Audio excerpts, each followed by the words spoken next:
A woman was strangled in her own bedroom, inside a house that had been locked the way it was locked every night.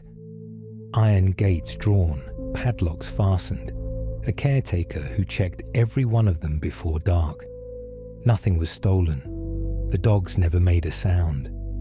And in the room beside hers, there were candles and cigars and objects the newspapers would soon be calling witchcraft. 3 years later, in a prison cell 2,000 miles away, a man began to boast that he was the one who had killed her. A court would eventually rule that he had done it for money, that somewhere, someone had paid for that night. He has been in prison ever since.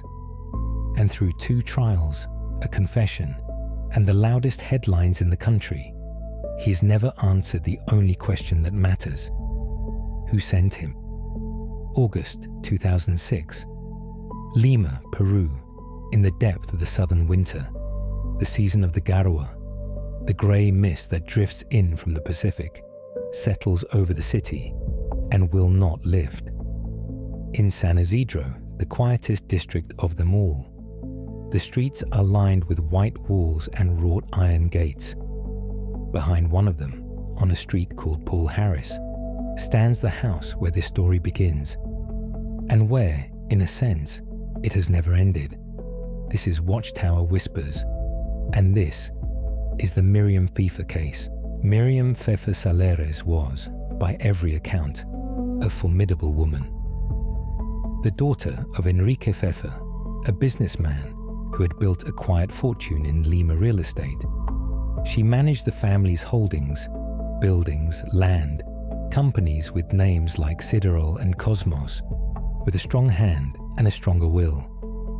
She lived at number 219 Paul Harris Street in Orantia del Mar, one of the most protected corners of San Isidro, with her 2 children, a daughter, Ava, and a son, Ariel. The money in that family had a peculiar shape. In 2002, 4 years before that August night, Myriam's father changed his will. The freely disposable third of his estate would pass not to Myriam, but around her, to his granddaughter Eva, then a schoolgirl. Within the family, it was understood as a formality, a way of shielding Myriam's share. The assets would find their way back to her in time. But on paper, a teenager had become the holder of property worth well over $1 million. And there was one more thing the household knew. In her last months, Myriam Fefer did not want to be alone at night. A note had once arrived at the house, written in red ink. It told her to take care of her children. The 14th of August 2006 ended like any other day. Myriam saw her masseuse in the evening. The caretaker made his rounds, the gates, the chains, the padlocks, the same ritual of iron he performed at dusk every working day of his life. The household went to bed. Sometime between 11 that night and 2 in the morning, in her bedroom on the ground floor, Myriam Fefer was strangled. Her children and an employee slept elsewhere in the house. No lock was forced. No window carried a print. The rooftops held no footprints. Nothing of value was missing. And the dogs, there were dogs, made no sound that anyone remembered. It was the caretaker who found her in the morning, and by breakfast, the house on Paul Harris was full of police. They found the other room quickly, the room beside her bedroom. Inside it, candles, cigars, the working tools of the rituals Myriam held there. The staff knew all about them. A woman came to the house regularly to conduct the sessions, they said, and the sessions always ended by 10 at night. Her children cleared the objects away themselves, hoping to spare their mother the headlines. It didn't work. Within days, the murder in San Isidro had a second word attached to it, and the word was witchcraft. For 3 years, the case simply stopped. No suspect, no arrest. Only a family beginning to fracture under the weight of an unanswered question. Then, in January of 2009, Word came from Argentina. In a prison there, a Colombian inmate, Alejandro Trujillo Ospina, who went by the alias Payaso, the clown, had been telling people he once killed a businesswoman in Lima. That July, Peruvian police confirmed what the boasting suggested. Blood recovered from the scene on Paul Harris matched his. In April 2010, he was extradited, and Lima finally looked at the face of the man who had been inside the house. But his story would not hold still. First, he said he had been hired, contracted through intermediaries on behalf of someone close to the family. Then he took it back. He was only a burglar, and the killing was a robbery gone wrong. The court believed neither version entirely, but it noted what a burglar takes and what this one hadn't. In 2012, Trujillo Ospina was convicted of aggravated homicide for profit and sentenced to 35 years. For profit, 2 words meaning the law itself had concluded there was a paymaster. It never found one. Long before that verdict, suspicion had already chosen its address. The killer had entered, the theory went, because someone let him in, and the person with the most to gain, prosecutors argued, was the young woman whose name sat atop her grandfather's fortune. Eva Bracamonte Fefer, Myriam's daughter, 18 years old the night her mother died.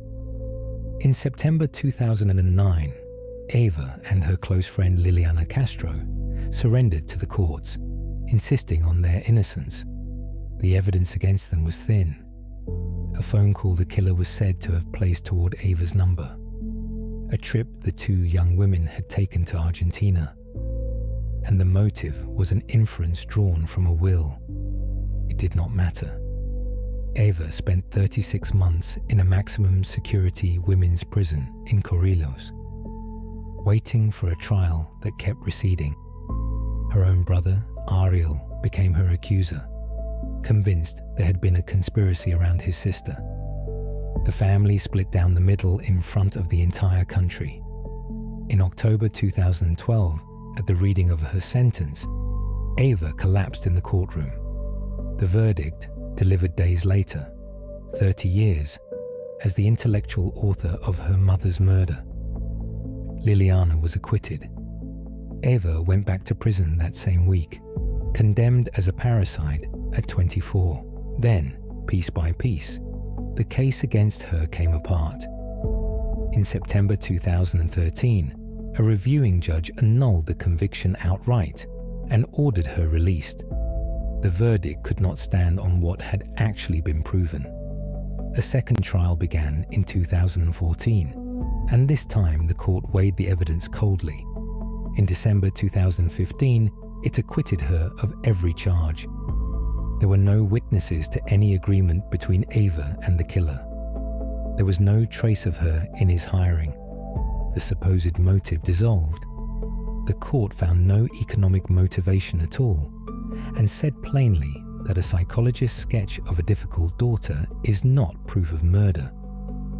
In May 2017, the Supreme Court of Peru made it final, confirming her acquittal and archiving the case. The presumption of innocence, the justices wrote, had never been overcome. Eva Bracamonte is, in law, and in fact, an innocent woman. One who spent roughly 4 years of her 20s behind bars for a crime no court could show she committed. She has since written a book about those years and built a new life far from Lima, which leaves the arithmetic this case cannot escape. A man was paid to enter that house. He is the only person ever convicted, and the hand that paid him has no name. 20 years on, the Garua still comes in from the sea each winter and settles over San Isidro, over the white walls, the iron gates, the street called Paul Harris. Alejandro Trujillo Ospina remains in a Lima prison, due for release in 2044. He has had 17 years to say who sent him, if anyone did. He has never said. Somewhere between a locked gate, a room full of candles, and a will signed 4 years too early. The truth of August 15th, 2006 is still sitting exactly where it fell, in the next room, just out of sight. Sleep well. Until next time.